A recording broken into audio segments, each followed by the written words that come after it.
When you suggest to people that their money should be gold or silver coin, as it says in the Constitution, they sometimes stare at you with a blank expression or make the most extraordinary comments.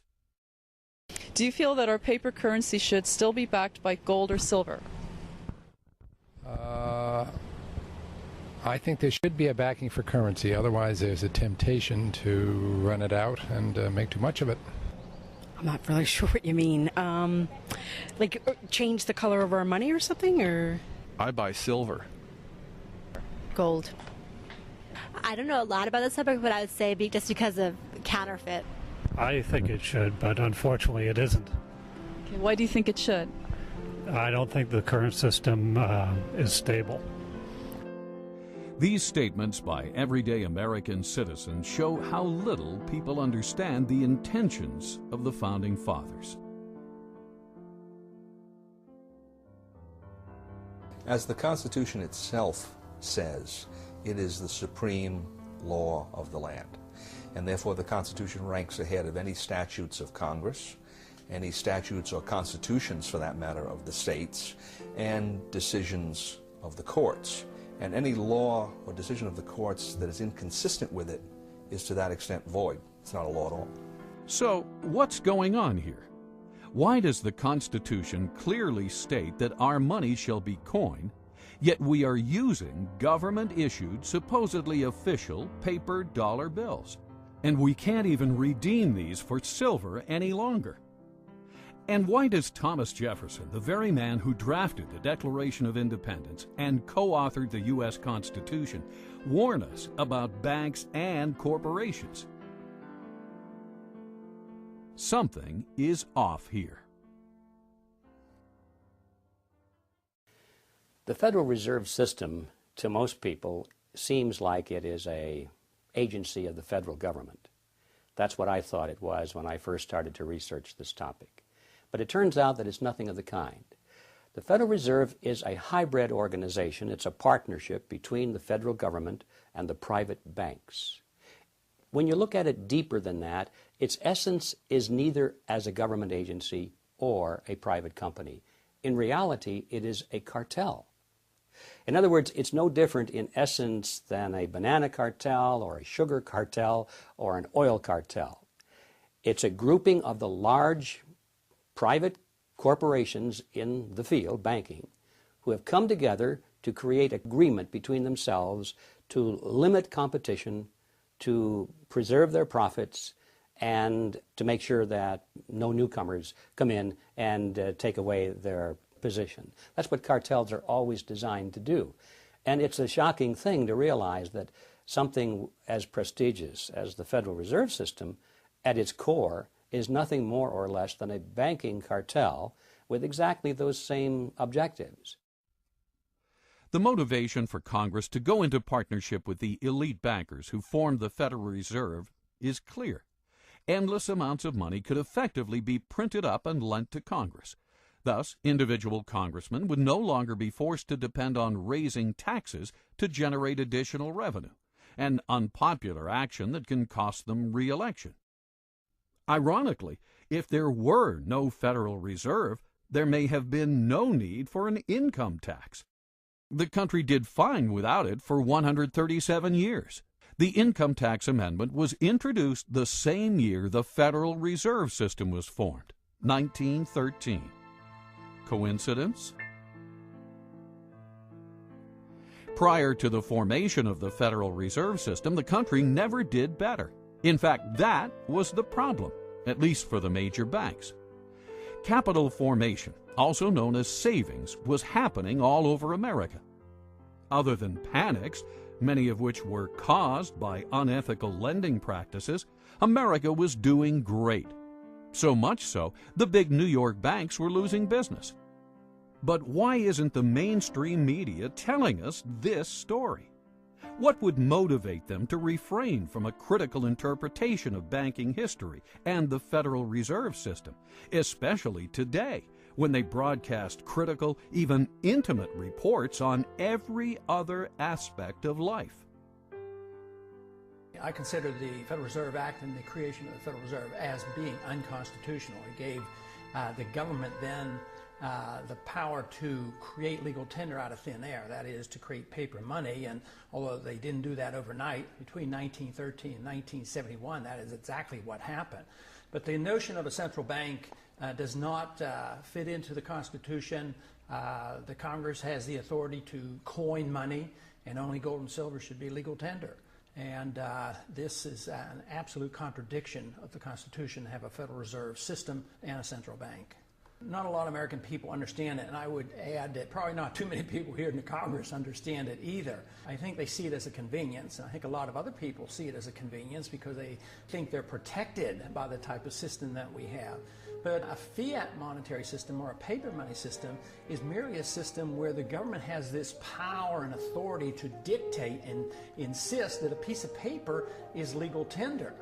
And even members of the banking committee have come up to me and they said, "You mean our dollar isn't backed by gold anymore?" Not realizing that the Federal Reserve really accommodates big government bureaucrats and politicians. There's another major problem with the system in that the system is a cartel structure, which means that they've taken all the banks in the country and put them into one economic unit that's essentially regulated from the top by the Board of Governors of the Federal Reserve System.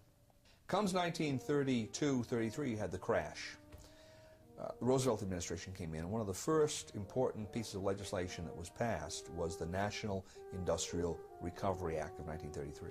And the National Industrial Recovery Act of 1933 did for all industries in the economy the same thing that the Federal Reserve System did for the banks in 1913. It created a cartel structure. All the steel producers were in one group, poultry people were in another group, mining people were in another group, and on top of this whole thing was something that looked like the Board of Governors called the National Recovery Administration. The National Industrial Recovery Act was challenged as to its constitutionality, and a case went to the Supreme Court in 1935, the Schechter poultry case. And the Supreme Court unanimously declared it unconstitutional. They said this kind of delegation of power by Congress to private parties is, and this is an exact quote, unknown to our law, unquote. You couldn't find it anywhere by any method of interpretation, simply unknown.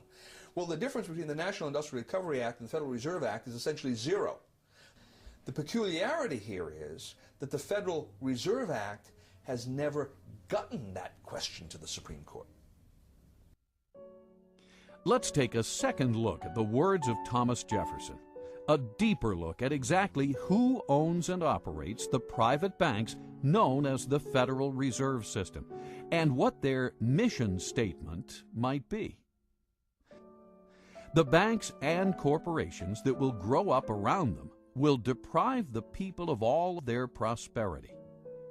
Interesting that Jefferson not only mentions the banks that will grow up, but the corporations as well. Bear in mind that each one of the Federal Reserve Banks is basically a private corporation. Neither you and I, the people, nor the federal government, for that matter, own these corporations, these so-called banks. They are owned by other corporations, known as member banks.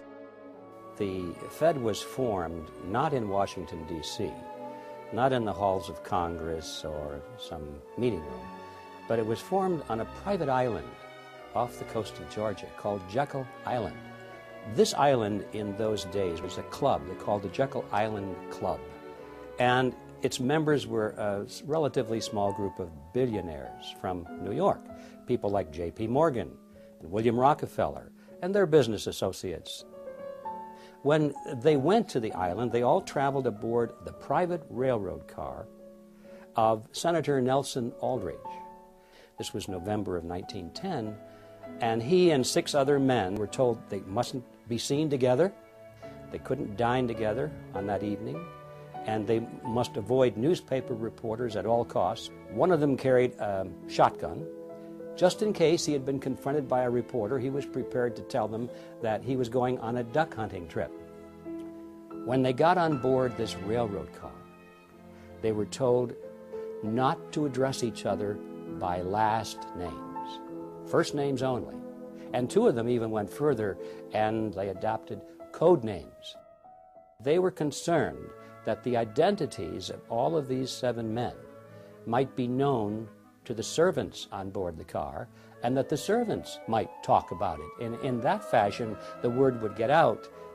Even when they got to the island and went to the clubhouse, they had replaced all of the normal servants with new servants who didn't know any of these people.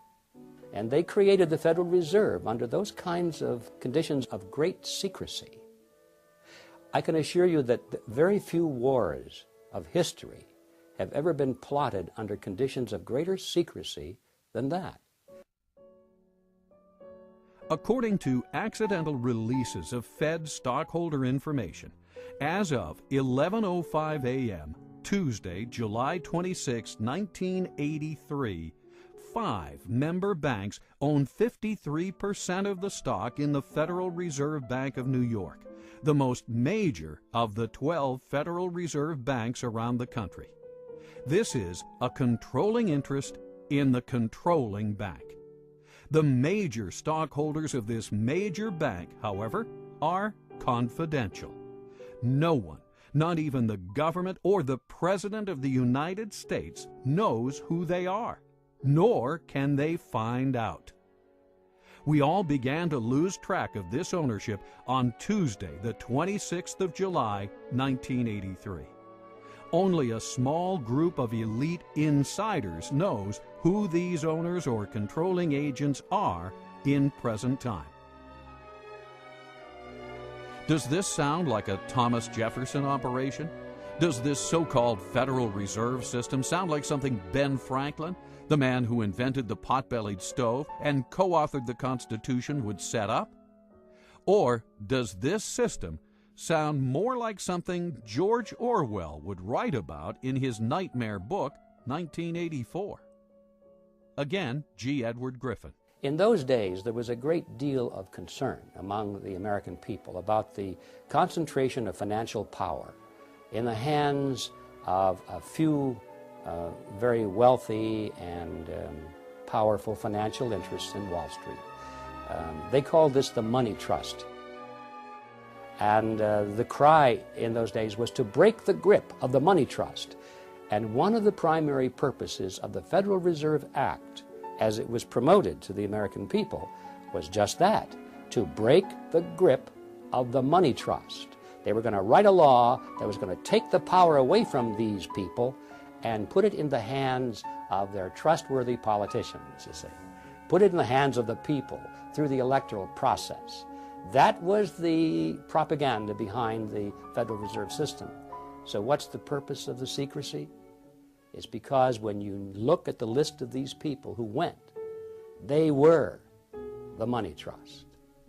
They were the representatives of the banks, of J.P. Morgan, the Rockefellers. They represented Kuhn Loeb and Company, Warburgs in Germany and the Netherlands, and the Rothschilds in England. This was the money trust, not only of the United States, but of the world. Had that fact been known, who these people were that were drafting the Federal Reserve System, the trick would have been exposed, and the public never would have adopted the Federal Reserve Act as, in fact, they did. When you think about the significance of the Federal Reserve Act being passed under those conditions, the American people didn't know, but it was banking interests that were behind it. Powerful banking interests, because they wanted their assets protected. They wanted the Federal Reserve to be the lender of last resort. So if they had been loaning out and risking the money, these loans go bad, instead of having the market take care of this, they wanted bailed out. And this is why it was a tremendous popular thing to do for the banks and, of course, the big business people who were borrowing the money. So it was very, very special interest directed, and it was designed for the elite. And even today, a lot of people don't quite understand that. So it's an educational job as well outside of Washington, but hopefully someday people here in Washington, especially the members of the Banking Committee, will gain some interest in this subject, because ultimately we will have to address it. Where does Congress get most of its funding? I would like to say from us, but I'm sure they have foreign investors that they also get their money from. Okay. Taxes. People? Government?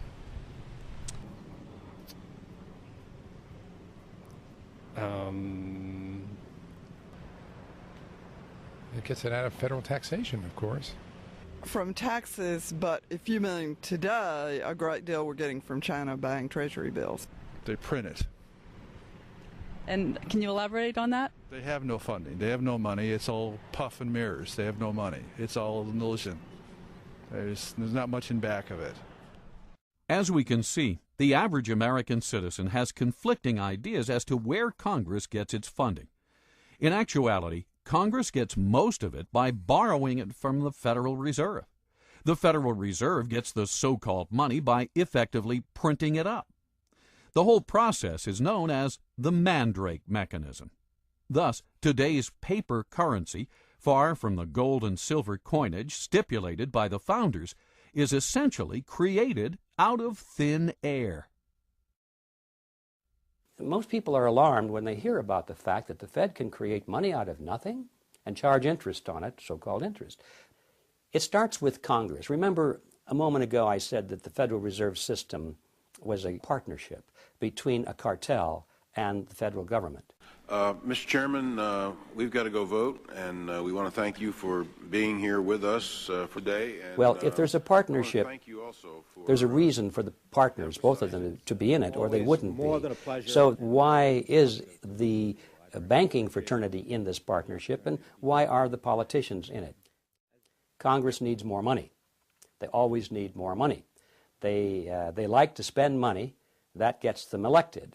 They don't like to raise taxes because that gets them unelected. The answer, of course, is that they borrow it. If you're not going to tax it from somebody, you can borrow it from somebody else. And that's why we have government bonds and treasury notes and bills and so forth. And we have what's called the national debt, because they've borrowed money to pay for current expenses that they don't want to pay for through taxes, because that would be unpopular. So 30 days after they borrowed $1 billion, or 60 days, whatever the term of the loan is, they have to pay that money back. Well, lo and behold, it turns out that the congressmen and the senators are still not taking in as much money in taxes as they are spending in benefits, so they don't have the money to repay the loan. So what do? Easy. Borrow some more. Borrow enough to pay back the original loan, plus a little bit more to keep them in office. So this process goes on and on and on, and that's why we have the national debt growing and growing and growing. The Federal Reserve enters the picture at this stage because, you see, they can never borrow enough from the private sector.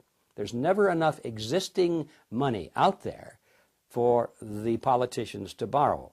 So what do? They go to the Federal Reserve System, and by agreement, remember this is their partner now, the Federal Reserve System agrees literally to create the money that they're going to lend to the government.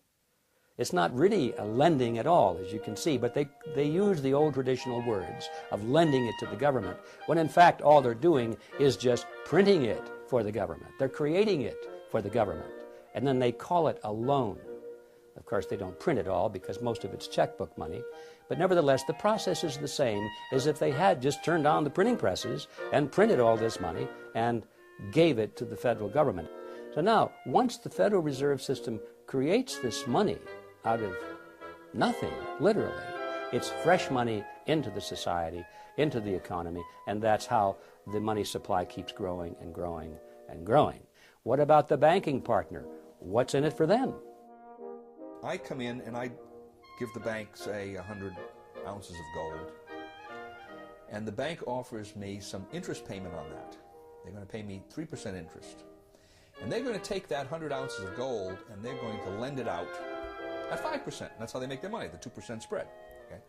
Now that's fine so far, because I know that gold is in there, it's being loaned out, and someday I'm getting 2% interest, and someday I can ask for that principal back. It might be 6 months, it might be a year, whatever it is. Where the trick comes into this is the bank says, not only are we going to lend that money out, but we're going to allow you, Mr. Depositor, to draw on that money right now. All right? Which means that they can't possibly be saying that I can draw 100% of that deposit when they've also loaned out 100% of that deposit. Now, maybe they don't loan out 100%, maybe they don't loan out 90% or 80%, but whatever it is.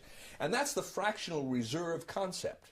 They don't have enough reserves to pay out all of these obligations that they've made, especially with respect to paper currency, because usually that's the way it worked. Now, why do they do this? Well, they do this because they make money. Right? If I can loan out essentially more than I have in my reserves, by that difference I'm increasing interest payments. So the bankers are beneficiaries of this, and obviously the first lender, the person that receives that money, is a beneficiary because he's getting money they wouldn't have gotten otherwise, even though he has to pay interest on it. But then what happens down the line? This is the fascinating part about it. The market has set prices and wages on the basis of what it believes is the total amount of money that's in circulation. Along come the banks and they start generating new money that the market doesn't know about. It finds out about it because the money goes into circulation.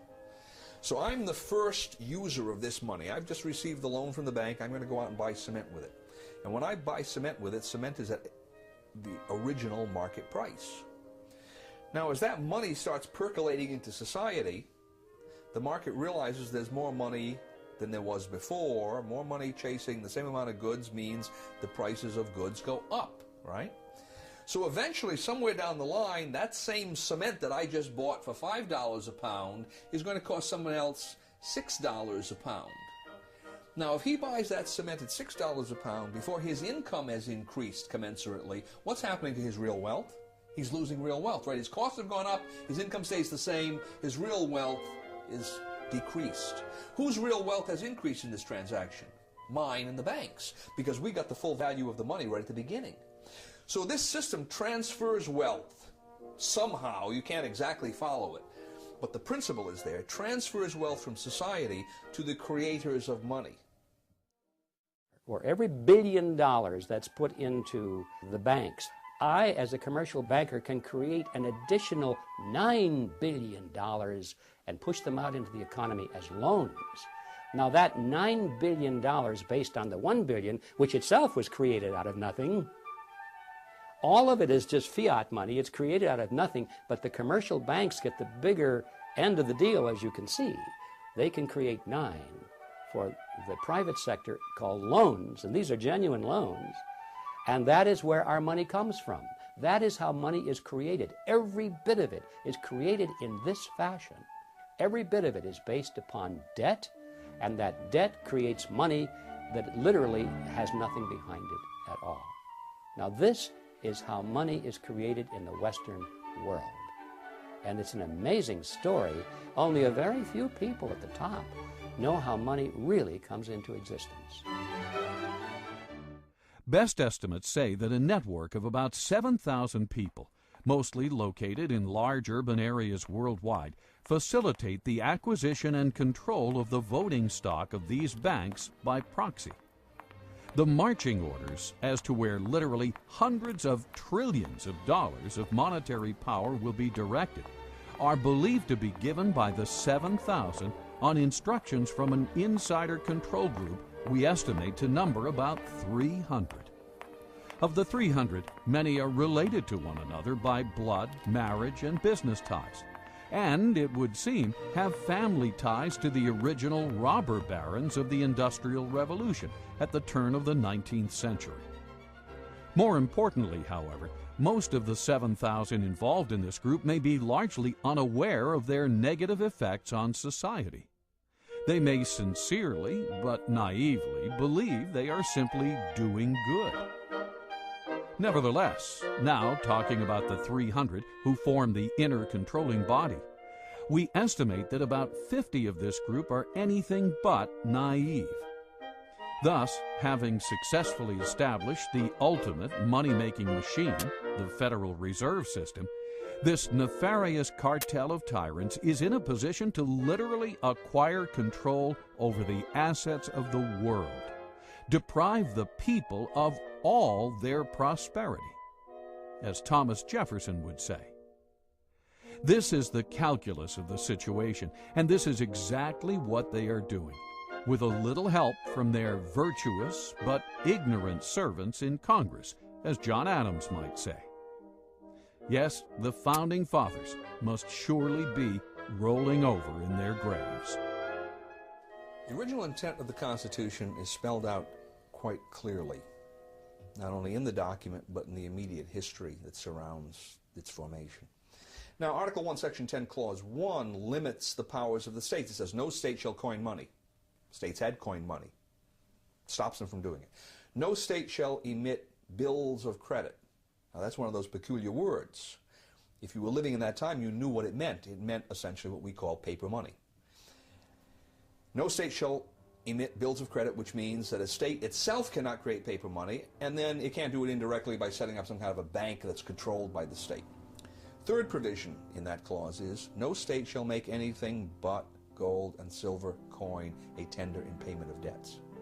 And notice the language, no state shall make anything but gold and silver coin, meaning states can and should make gold and silver coin a tender in payment of debts. But the historical background shows absolutely clearly that paper money was not going to be allowed at the national level or the state level. And the very interesting point here is that the same people who wrote the Constitution had been, to a large extent, in control of the states and of the Congress under the Articles of Confederation during the War of Independence. These people had emitted large amounts of paper money. The states did it, Congress did it.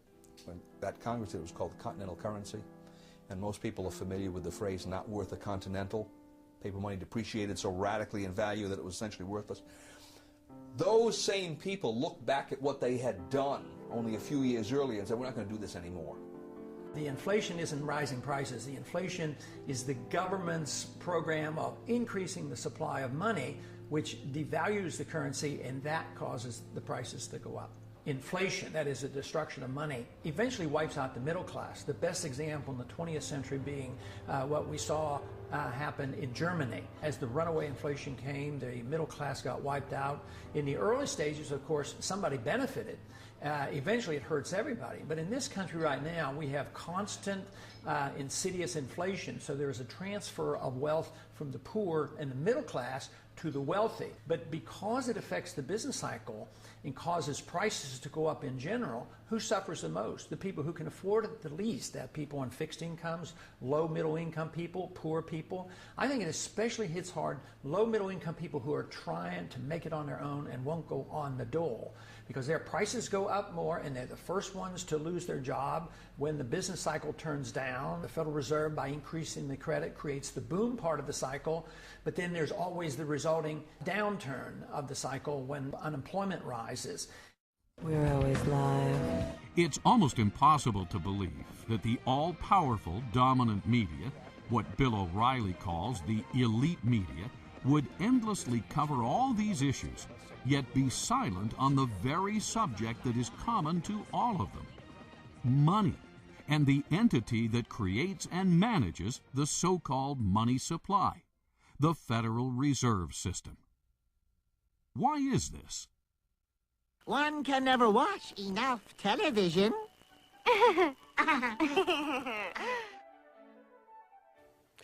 There has been a tremendous concentration of the mass media over the last 50 years, from over 100 companies to 6 companies. Back in the 1934 Communications Act, each media company was only allowed to own a handful of stations, and they weren't allowed to have cross-ownership. They couldn't own all the media in your town. Now they can own more and more because congressmen who've gotten elected as a result of the mass media have given them more and more. That means very few people have the right to speak to us over television, over radio, through the New York Times, the LA Times, the different news media. The whole purpose of the First Amendment is to guarantee that we have more, not less speech.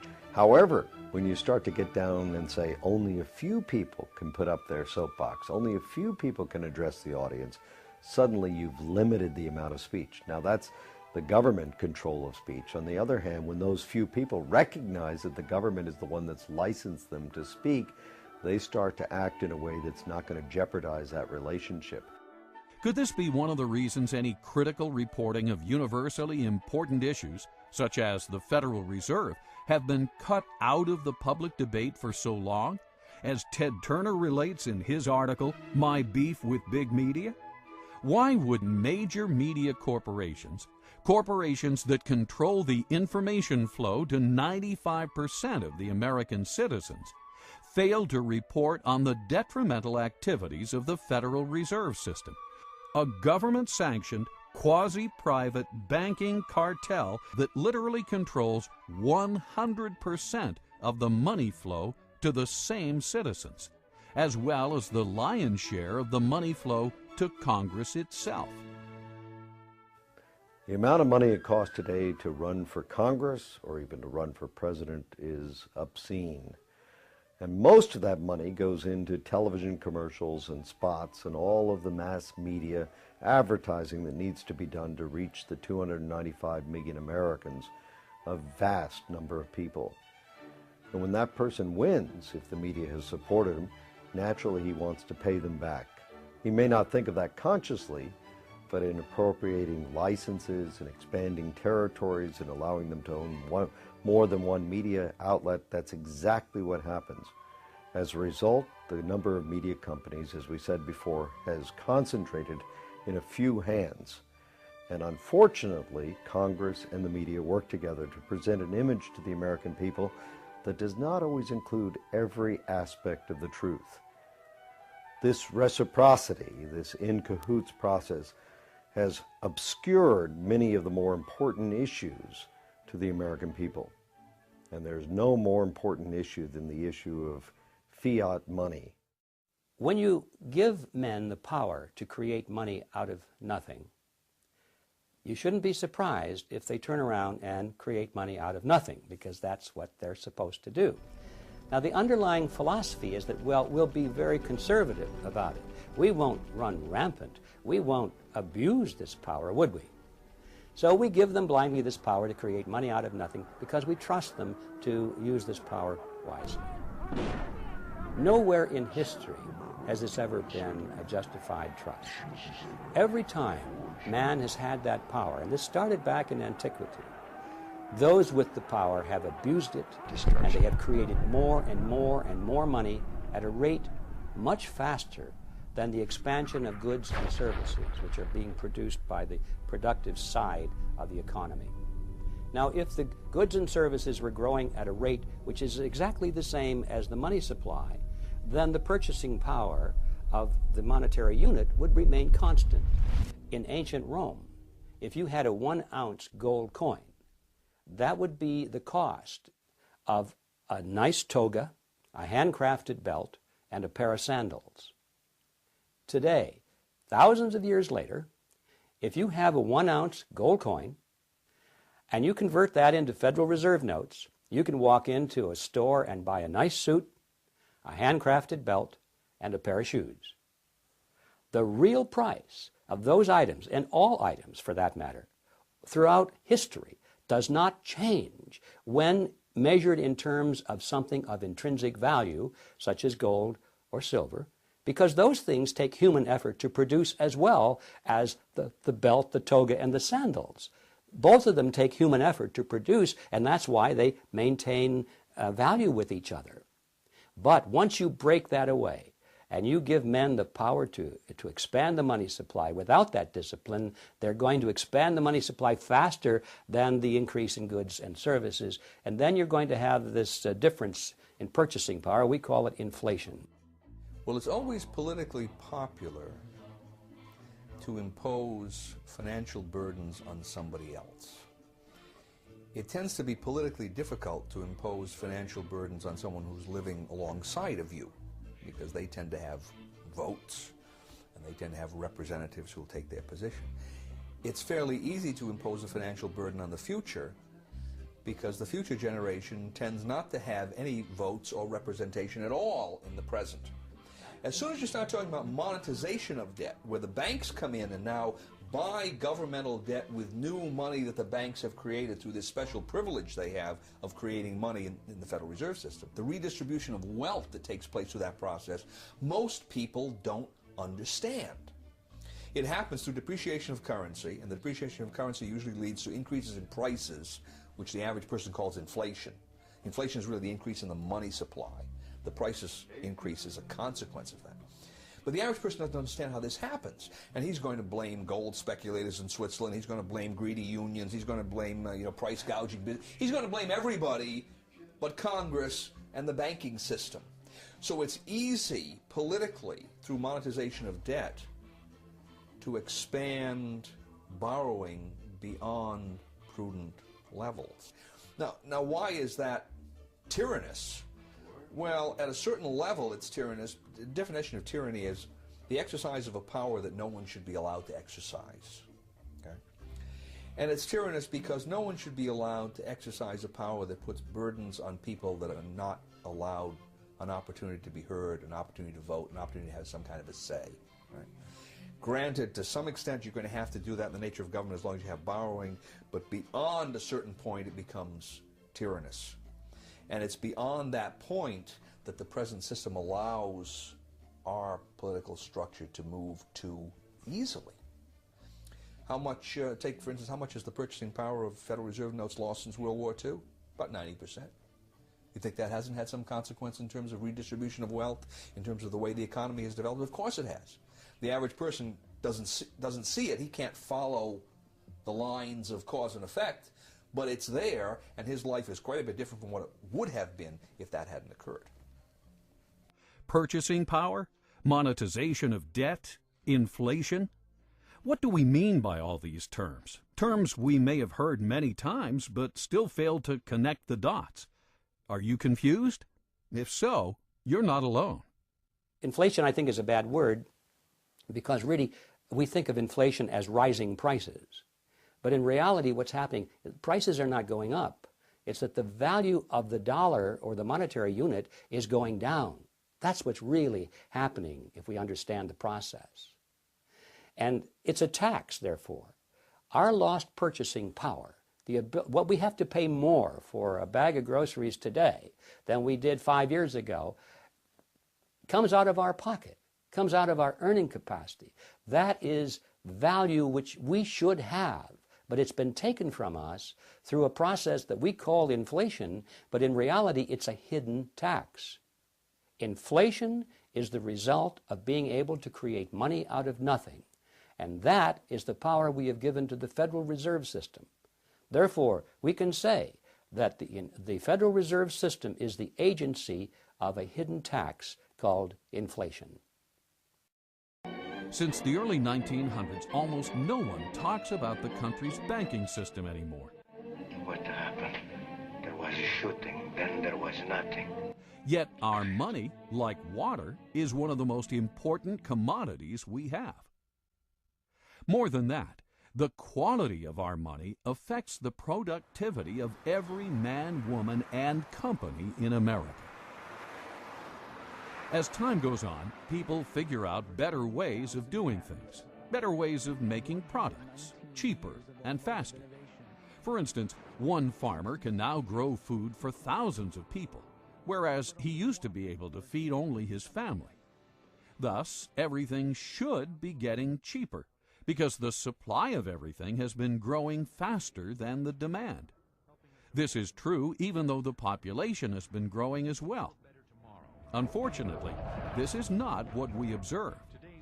With the exception of a few industries, like the computer industry, and products we import from places like China, it seems that almost everything is getting more expensive, but oftentimes cheaper in quality. How can this be? Over the decades, the productive energy of society seems to be getting siphoned off.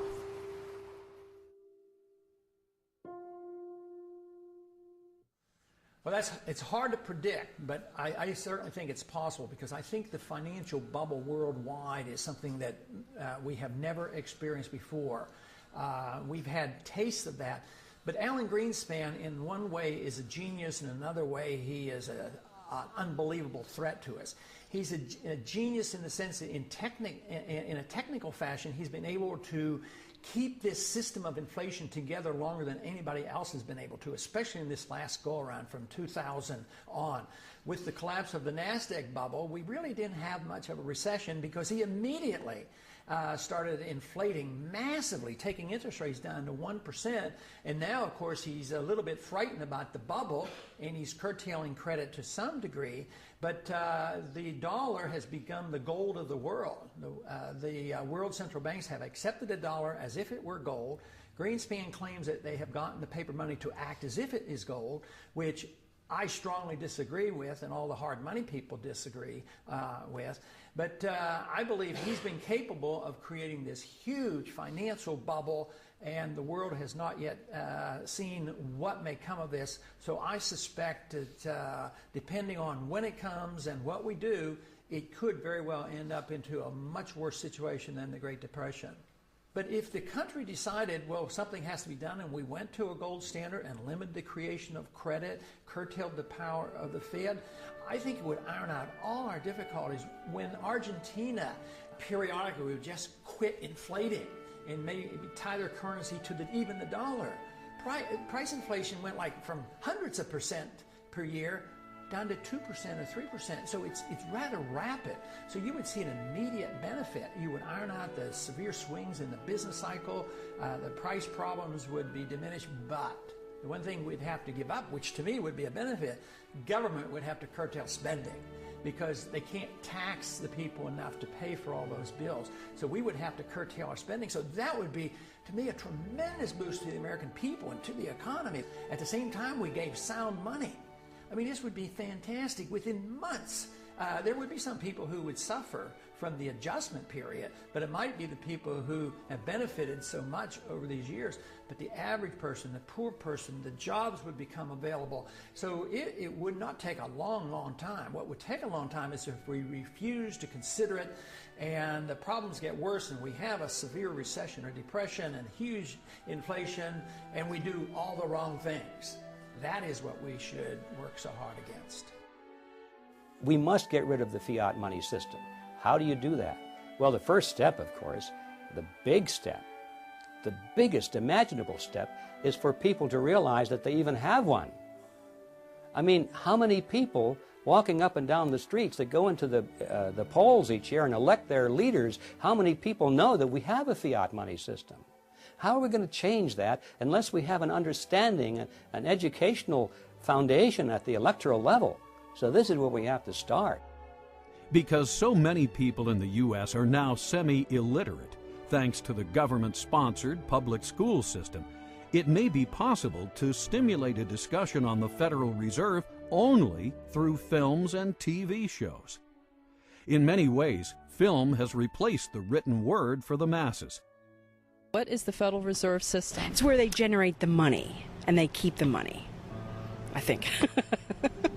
Federal Reserve System is a banking structure owned by the banks and run by the government. No, I don't know much about this. Okay, thank you. It's a system of balancing the flow of currency throughout the United States so that as banks need to have liquidity, they have it, and as they need to tighten up money, they tighten it up. Similar to what you had said earlier about having the reserves for when we go in a crisis or something, and you need to have that actual backing, not just the dollar currency, because paper is paper, and if you don't have that gold or silver behind it, then it's just going to be paper. It was established in, if I guessed, I'm not sure, 1913 perhaps, to establish stability in the American financial system. I don't know the answer to that. What is the system? It's a banking system that's run by the government.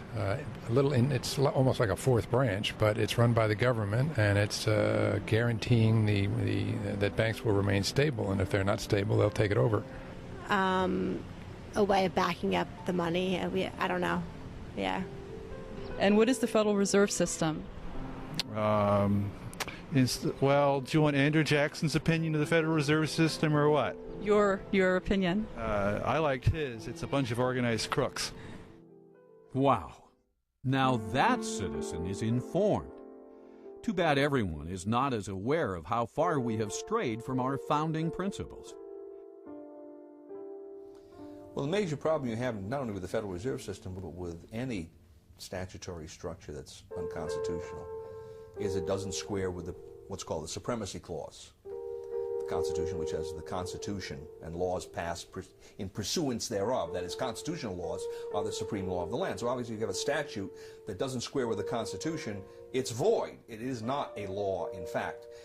So the question then arises, well, how does that square with the oath of office of representatives, senators, judges? And the answer is it doesn't. That when they come face to face with a statute that is in contradiction of the Constitution, they are to treat the Constitution as the supreme law and treat that statute as void. So that's number one. Here we have a system, the Federal Reserve System, that has all of these constitutional problems, and everyone is essentially looking in the opposite direction. So that doesn't square with the oath of office. And one would think that the president, being the head of the executive department, in which we find the Treasury, Department of Treasury, right, which interacts quite closely with the Federal Reserve, might have something direct to say about that. And then, of course, the president has a specific constitutional duty to take care that the laws be faithfully executed, and the supreme law of the land is the Constitution. So you would expect, on top of all of this, that he would be saying, wait a minute, if the Constitution doesn't square with the Federal Reserve Act in one or more ways, then I should be giving directives to the Secretary of the Treasury to take certain kinds of action to deal with that. And, of course, we see exactly the opposite. We see the Federal Reserve people, usually the chairman of the Federal Reserve, comes to Congress, and he tells Congress directly, and usually tells the president, at least indirectly, here's how monetary policy is going to be implemented. So the Federal Reserve is the tail that's wagging the dog when we have all of these questions that it may not be legitimate at all in whole or in part. If you want to see the way power goes in a system or the way the laws are corrupted, follow the money, and the Federal Reserve is a huge agency for the creation of money. If you study monetary history throughout thousands of years, you will find out that paper money has been tried many, many times, and it never succeeds. It always ends badly. The question is when will the dollar end badly? Will it be next year, or in 5 years, or 10 years? I'm convinced it will end unless we do the right things, and that is restore soundness to the money, put restraints on our government, either strictly curtail the power of the Fed or get rid of the Fed. That will be the only way you can save the dollar. But if we continue to do what we're doing now, we will eventually destroy the dollar. Throughout history, as governments grow, they limit the individual's rights. The same thing happened in the Roman Empire. We know this from history, but we also know it from Shakespeare's wonderful play, Julius Caesar. As we start moving toward a bigger and bigger government, it's going to mean that the individual no longer has the right to own his property, the right to do what he wants, the right to live freely, the right to worship as he wants, the right to speak as he wants. The government starts to tell us what to do. Most of the time they think they're telling us what to do in their best interest, but the trouble is that government, as Adam Smith pointed out, John Locke pointed out, as the great thinkers of all time have always pointed out, don't really know what's right to do. Government often makes the wrong choices because it doesn't understand the consequences of its actions. So even when it doesn't desire to be a nefarious force, to be a dark force, it often is. The problem that we have is the result of legislation. Congress has to make fundamental changes in the present system. I don't think that it's possible to impose from the top down even the constitutional system, because no one out there now is used to using gold and silver as their money. So what needs to be done is to create a competitive system of currencies. Leave the Federal Reserve System there. Slowly, over 6 months or a year, take away some of its legal privileges, its legal tender privilege, its privilege as the only medium to pay government taxes, so forth and so on. And over on this side, create a gold and silver system. And then you will have competition between the two, the paper money price structure and the gold and silver price structure. And it will be a competition. What happened is, in this competition, gold and silver would win out, because in competition, the free market usually wins out over governmental intervention and special privileges. And that's the reason we have governmental intervention and special privileges, to keep the free market from winning out. And that's why they go to government, to ask for legal privileges, all right? So that's the first problem. Now, the second problem is I don't see that happening through Congress, because there are just too many loggerheads in Congress to get the thing started.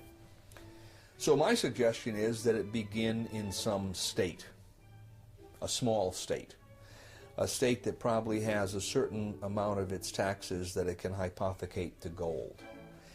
And if the system worked and more people were asking, then the state could expand the areas of taxation and bring more people into it. And eventually you would, if it worked, you would see the whole state, the state's monetary system, the government, state government, would be on a gold system. And then I would think as well you'd begin to see that spreading into the economy. Now, if that were to happen, then I think other states would look at this and say, well, that makes sense. Let's begin to move in that direction. You could look at it essentially as a monetary insurance policy. They don't have to go beyond 10%, but 10% gold holding is perfectly prudent. And if something were to happen in the economy, if there were to be a monetary crisis, banking crisis, then the state could rapidly expand the system because people would know how it operates. But the idea is to get the mechanism, as it were, on the table so that people can see how it works, why it works, what its benefits are. They don't have to be afraid of it. And arguments along the lines of there's not enough gold or silver in the world to do this will, that kind of thing will be shown to be fallacious. Concerned citizens should be asking themselves questions like, why do you feel like you're on a treadmill that's constantly running faster? Hey. Why does it now take a 2-income family to make ends meet, thus preempting women from their traditional role of providing stay-at-home childcare? Why do we see a never-ending expansion of government, even though our elected officials endlessly promise to reduce it? Where does the government get the funds to wage perpetual war, yet fails to provide the basic protection citizens needed on September 11th? Why do rich people seem to be getting richer, while you and all your friends seem to be hardly making ends meet? Why does a first-class stamp now cost you nearly 40 cents when it used to cost only 5 cents? Should a 90% loss of purchasing power be tolerated? Where does it end? It's easy to see where we're headed. You don't have to be a rocket scientist. If you follow a graph, and you can see that there are points on this graph and they're going constantly in one direction, and they've been doing this for 50 years, you don't have to be a rocket scientist to see where it's headed. Where this graph is headed is for total destruction of our monetary system. Our money will be totally worthless, and it'll probably be reissued in the form of some international currency, which will be equally worthless. But the value to these people is that once it's on an international basis, there's nowhere else to go. Right now, if you don't like American dollars, you can buy Japanese yen. If you don't like that, you can buy Swiss francs. If you don't like that, you can move to whatever currency seems to be having a little better track record. Once there's an international monetary system in place, modeled completely and exactly after the Federal Reserve System, it's exactly the same, then there's no place else to go, folks. You've had it. So that's where it's headed, and if we don't turn this thing around, I think we're going to be living in kind of a modern serfdom. And we'll be serving masters, and they won't be living in the big castles that we can see at least, and say, well, that's where the master lives up there, and we're tilling his field. Our masters will be the bankers and the politicians, and they'll live in big houses, but they won't be castles. But we'll be serving masters nevertheless, and we'll be thinking they're wonderful people without realizing that they are our masters. If the United States went back to constitutional money, it would be an amazingly wonderful event, because it wouldn't be just going back to constitutional money. In order for that to happen, that means you'd have to assume a groundswell of awakening on the part of the electorate. And they would understand not only what's happening in the monetary system, but what's happening across the board in our political system. I think we would have a great resurgence of prosperity and tranquility. That means that the electorate would have to be questioning a lot of other things in our society as well. And I think we would see an improvement across the board, and I look forward to that day. Americans need to stay on top of one of their most influential institutions, the Federal Reserve System. They need to start asking questions, not only of their representatives, but of no less than the President of the United States, whose sworn duty is to uphold the law of the land, especially the supreme law of the land, the U.S. Constitution.